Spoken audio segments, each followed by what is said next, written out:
self-lovers, welcome to another episode of Komal Speaks Self-Love, and in this episode we are going to speak about productivity. And as a self-loving person and a little bit sensitive person, it has been extremely difficult for me to be productive while I was feeling a lot of emotions were dysregulated, and in many ways I struggled to even start a thing. You know how important is productivity, because in a world where we are not only taking care of ourselves, we're also working for something, working towards our passions. Sometimes what happens is you're so overwhelmed with so many things around you that now you have a hard time just showing up for that work that you like and you're passionate about. There has been times, if there has been times, please watch this video so that you know what could be done about this and why you're feeling like that. I have kept it as very simple points so that it's easier for you to execute them. And if you think you can tweak them a little bit, that helps you, definitely try and do that. And I am no productivity guru at this point. I'm just trying to share my journey with. I'm not an expert or a therapist. I'm just sharing this out of personal experience. And this video, see if this works for you, and not, this will definitely work for you. So take what resonates with you and leave the rest. So the first point is, do the easiest task first. I know there are many books on productivity that asks you to do the hardest part first and then things just get easier. These are for days when you don't even feel motivated to show up.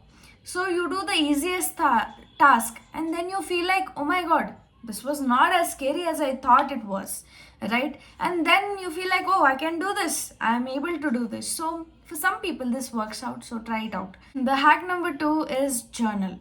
First, there are 3 types of journaling when it comes to productivity. First thing is negative dump. You're not feeling motivated to do something because maybe you have a rush of emotions which are not expressed, which are suppressed, and you're not able to work. So when you write down those things, whatever is troubling you, you put them in a box and keep it aside. Try this out for yourself. Like when you want to start something and you have a lot of thoughts, it's called negative thought dump, right? When you do it, you feel a release. So just do that.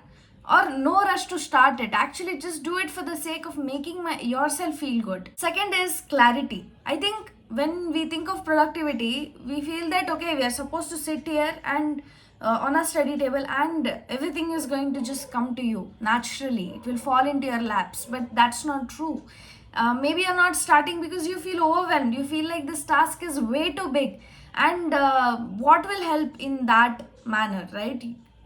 First, breaking that big task into a small task, cut it down into small tasks, and then prioritize which one you feel like doing first. And then prioritization can bring a lot of productivity, because you didn't start in the first place because your brain doesn't know where to start, right? And if I start, this won't end, then your brain is like trying to protect you. So this is what happens when you're trying to be productive, but you're overwhelmed with other emotions. The hidden emotions are, okay, what if I start this and it does not come out perfect? So you have to address all these things that your brain is bringing up. It's not going to be evident, but when you write it down, okay, actually ask yourself, why am I not starting this? So you will come up with the answer that, hey, I'm feeling so and so. I feel like if I start, it won't turn out perfect and it will take me a lot of time and this won't work, that won't work, and I have this hurdle, that hurdle. So when you write it down, clarity comes. The third hack is reward later.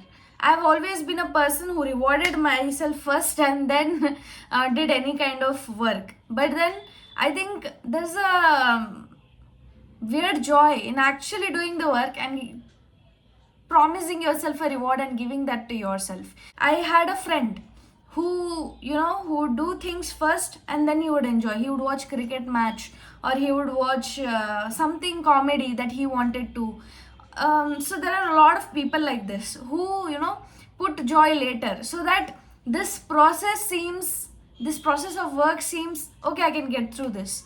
Because after that, what there is something amazing. Like if you're demotivated to work during office day, you could motivate yourself saying that, oh, I'm gonna drink my favorite chai, or I'm going to do something after this. Like, for me, it is reading about crystals. So I'm going to read about crystals after I finish this.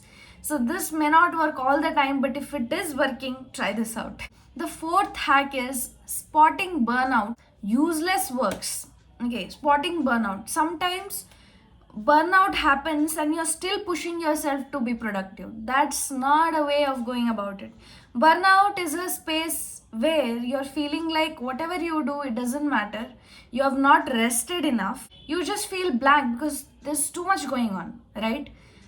First thing, if you need the rest, take a day off or take 1-2 hours complete silent. I'm sure you can take 2 hours of your time out and simply do nothing and just be with yourself, sit with yourself. You can watch my video on how to connect with yourself. Most useful suggestion during a burnout is recognizing your small actions and actually giving you credit for it. For example, you read for 5 minutes, then you tell yourself that, hey, I did it, I'm excellent, I'm amazing, and then you build it from there. Like everything that you do, you give yourself credit for it and then you praise yourself, and that's how your self-confidence comes up. I will put a link in the description that will help you with burnout. The other thing that you need to learn to spot is useless works. Those works can be given to somebody else, right? It's called delegation, and delegation is one of the most amazing productivity hacks. You don't have to do all the work yourself. That's a myth. If you give it to someone, maybe they'll enjoy it more. Give it to someone who enjoys it. In that way, your work gets done and you don't feel overwhelmed. The fifth one is my favorite because it speaks about self-love. It's speaking to yourself like you're a child and you're speaking with a lot of love. Like, for example, you want to wake up at 5 a.m. and study something. Just speak to yourself like this. Hey Putta, I know you want to sleep, but then if we do this, it's gonna be really helpful for us. If you want to sleep for 5 minutes, you can. But I want you to wake up and work on this. Even 10 minutes, 15 minutes is enough. I want you to work on it because it feels so good and it will be best for your future, sweetheart. So something like that, and your inner self will somehow respond very patiently and calmly also. It will tell you, okay, why it's not feeling like doing that thing. So you could reply back to yourself saying, hey, I'll take care of you, don't worry, let's show up in ways that in the best possible way that we can. No perfectionism required, just showing up. So yeah, and I'd like to share some productivity hacks that may work for you. Energy based productivity. Sometimes we have high mood in the morning and in the evening we have lesser energy. So energy based productivity is like doing high performance work scheduling high performance work in the morning, just intuitively feeling when you have the energy to do what. And the environment effect, what it talks about is just by cleaning your desk or just by being around people who are being productive, it can bring a huge difference. Progress over mood, just showing up whether you feel like it or not can bring a huge difference. So these were my hacks for today. And as a self-lover, it's extremely important that we are kind to ourselves when we are trying to be productive. I know there has been times when I have criticized myself to start working when I was burnt out. Don't do that kind of torture to yourself. You don't deserve that. We are all self-lovers and it's our duty to love ourselves and be kind to ourselves and also be productive and move towards our goals and our purposes. So this video was for you. If you like this video, click on the thumbs up button and write in the comments what you found useful in this video. Subscribe to my channel for more videos like this and share it with a friend if you think it might help them. Okay, see you in the next one.